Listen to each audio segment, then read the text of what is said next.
Ассаламуалейкум, құрметті достар. Бүгінгі біздің талқылайтын тақырыбымыз ол терең сіңірлік рефлекстер. Терең сіңірлік рефлекстер дегеніміз ол жұлын миының еріксіз моносинаптикалық рефлекстері. Бұны жартылай тартылған бұлшық талшықтан ұрғылаған кезде пайда болады.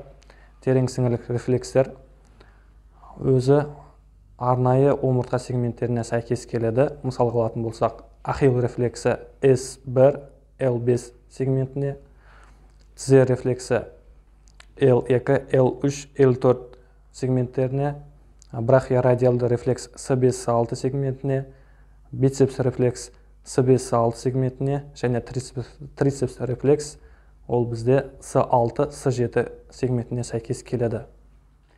Терең сіңірлік рефлекстерді анықтау мақсатымыз орталық жүйке жүйесінде және шеткері жүйке жүйесіндегі патологияларды анықтаймыз. Терең сіңірлік рефлекстерге баға беру шкала бойынша орындалады. Бұл шкалада 0-ден 4 плюсқа дейін балл болады. 0 балл рефлекс мүлдем жоқ, яғни қозғалыс жоқ деген сөз. 1 плюс балл рефлекс төмендеген. Оларды акценттерді қолдана отырып шақырамыз рефлекстерді. 2 плюс балл, 1 плюс баллға қарағанда рефлекс жоғары, ортаңғы қалыпты рефлекс болып есептеледі. 3 плюс балл, 2 плюс баллға қарағанда рефлекстері жоғары, бірақ патологиялық болуы міндетті түрде емес. 4 плюс балл рефлекстер жоғары, 3 плюсқа қарағанда, және клонспен жүреді. Терең сіңірлік рефлекстерді науқастың отырған және жатқан күйінде де анықтауымызға болады. Екі жағдайда да науқас босаңсыраған күйде отырады. Бірінші анықтайтын рефлексіміз ол брахиорадиалис деп аталады. Ол бізде радиалис сүйегінің жан ұрғылауы кезімізде қалыпты жағдайда науқастың саусақтары, ал дәлірек айтсақ, науқастың бас бармағы қозғалады. Бас бармаққа назар аударыңыздар. Келесі рефлекс, яғни бұл симметриялық, екі жақтан да анықтаймыз.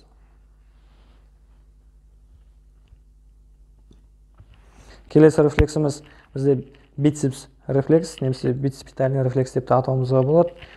Ол үшін біз бицепс бұлшық етінің сіңірін қолмен, саусақпен басу арқылы ұрғылаймыз. Бұл кезде акцентті біз бицепитальный бұлшық етке аударамыз. Яғни қалыпты жағдайда бицепс бұлшық еті жерлеу керек. Симметриялық рефлекс дәл сондай. Келесі рефлекс трицепс рефлекс. Науқастың бос күйінде трицепс бұлшық етінің сіңіріне ұрғылаймыз. Симметриялық рефлекс. Екінші жағынан да. Келесі рефлекс тізе рефлексі. Біз науқасты аяғын айқастыруын сұраймыз.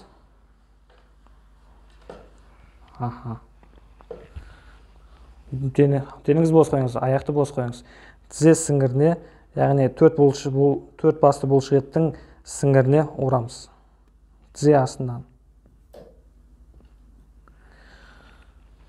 Симметриялы, яғни екінші жағынан да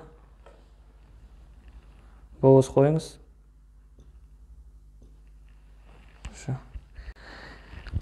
Келесі рефлекс ол ахилл рефлексі, яғни ахилл сіңіріне ұру арқылы шақырылатын рефлекс.